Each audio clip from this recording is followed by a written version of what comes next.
Parmenides. A little background for Parmenides. Is born approximately 515 BC, died around 450 BC, and is still dead today. He was born in what is now the Italian city of Elea. It is said that he met Socrates in Athens. Now, in regard to his philosophy, his starting point was this: whatever exists, exists, and there is nothing apart from what exists. So what is his argument for that? Well, as you can see here, the premises in this conclusion are laid out like this. Firstly, if you can speak about something or think about something, it either exists or does not, which pretty clearly is a tautology. It is or it isn't. If something doesn't exist, it's nothing, and then in premise 3, he claims that we can't speak of it or think about nothing. Now this, of course, could be debated, but that's his claim. I mean, after all, people often say, when asked, what are you thinking about? They often say nothing. And so if that is true, Parmenides is wrong. But if Parmenides is right, they're not thinking about nothing. They're thinking about something. So continuing with the argument, premise 4, something that doesn't exist, according to him at least, cannot be spoken or thought about. So, he concludes, if you can think about something or speak about it, then it exists. And this, of course, rather unusual, because if you think of something or speak about it, then it is. Now, there is the obvious question of what this existence amounts to. And this is sort of debated and fought over by later philosophers. So, for example, if I'm thinking about something, say a dragon, does that mean that the dragon exists? Or does that mean that simply that the thought I have of the dragon exists, my imaginary thinking dragon? But this gets, as I mentioned, battled out in philosophy in terms of what is real and what is not. Now, in terms of some commentary on this argument,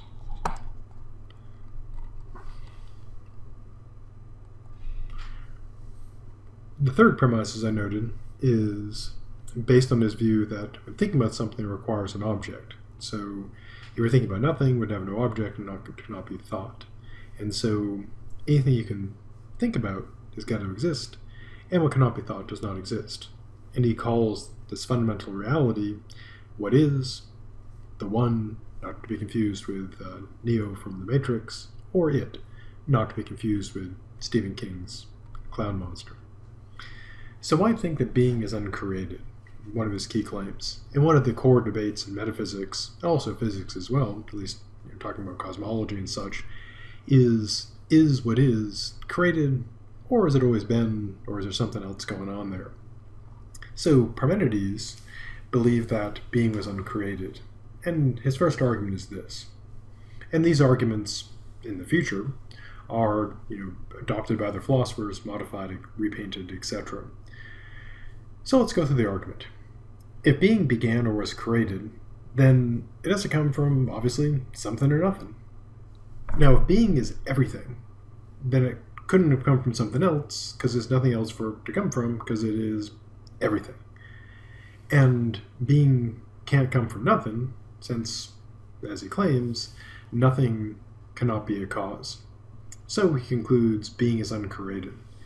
This thing, of course, this view, these ideas, are debated throughout the centuries. Namely, can you get something from nothing, and do things, exist forever?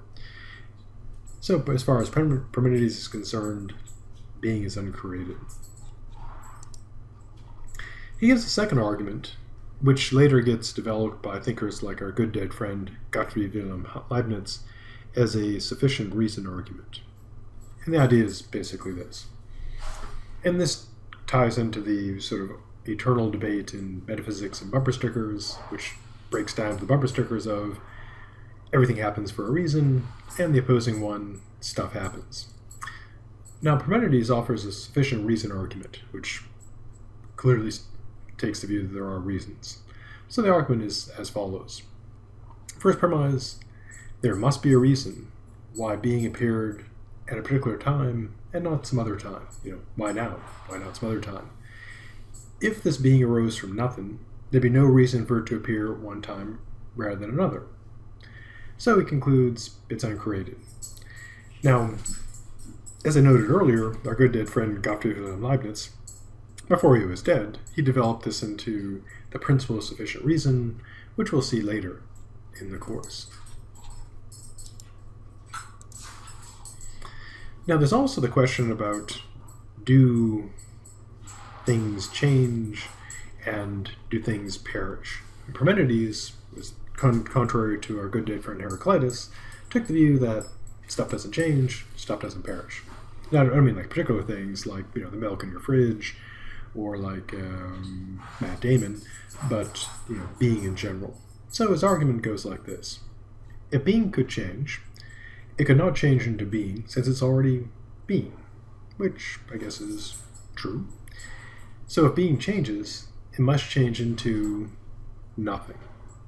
But looking back on his earlier arguments, nothing cannot be thought or exist. So being would be timeless, since time requires the passing of time. So on Parmenides' view, no change, and being apparently cannot go out of existence.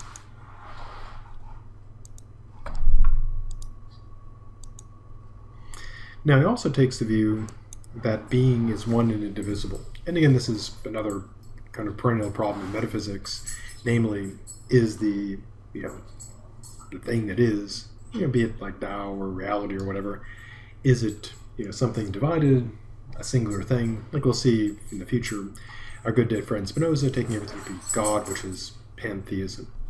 So let's look at his argument. If being is divided up, it's divisible, then the obvious question is, what marks the divisions? If what marks the division is being, the dividers would be, the same thing as what is divided, making it continuous and undivided. To use an analogy, imagine that being is pudding, let's say chocolate pudding, and you're going to divide up your pudding using, more chocolate pudding to divide it, the same pudding.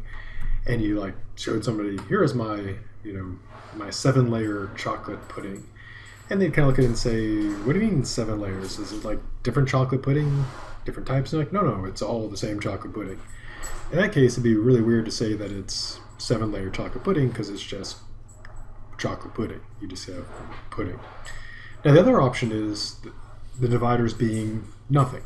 So in that case, the obvious problem is, if they're nothing, there are no divisions. So the two options would be the divisions are being, in which case it's the same thing, like the pudding example, or the divisions are nothing, the dividers, in which case there are no divisions. So I say, look at my pudding divided by nothing, it would all just be one big pudding.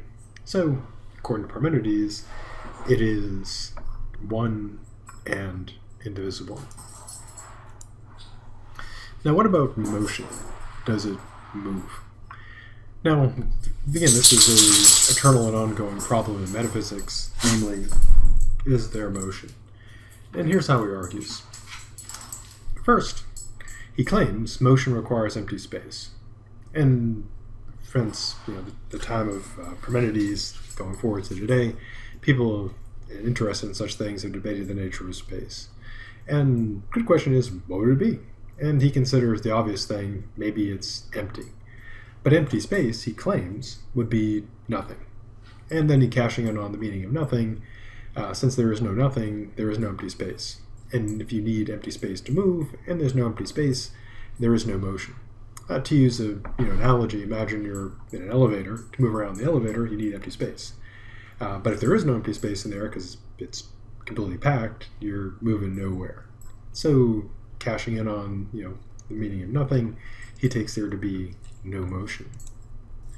Now, what about the universe, everything being finite or infinite? And again, that's a eternal, ongoing question in metaphysics and philosophy.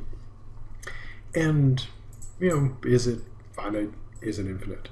And of course, it's difficult to tell, because if it's finite, you run to the edge, then you're like, hey, there's the wall at the edge of reality. Then there's a question, of course, what's beyond that?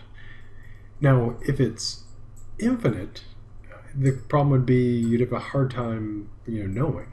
I mean, take the obvious impossibility of like an empirical investigation, because no matter how long you went, you would never know, is there up ahead and I'm just, dying because I'm getting old, or does it really go on to infinite?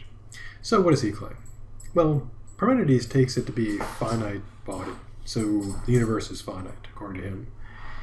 Part of this is because he accepts the material monism of his fellow Milesians, that being is a physical thing, and monism is, of course, there's one basic metaphysical type, in this case physical, and hence it's material monism in the sense that it's matter. And the Greeks in general, even though they had a concept of infinity, they were kind of wary of it, which is pretty reasonable, because anything infinite would be indefinite and incomplete and problematic. And so what is this finite body of being going to be? Well, not surprisingly, it takes it to be a sphere. It's homogeneous and distributed evenly, so we're living in a big, homogeneous, evenly distributed sphere. So we can think of it as, going back to my pudding analogy, it's like living in a big ball of pudding, but you're also pudding too, so that's okay.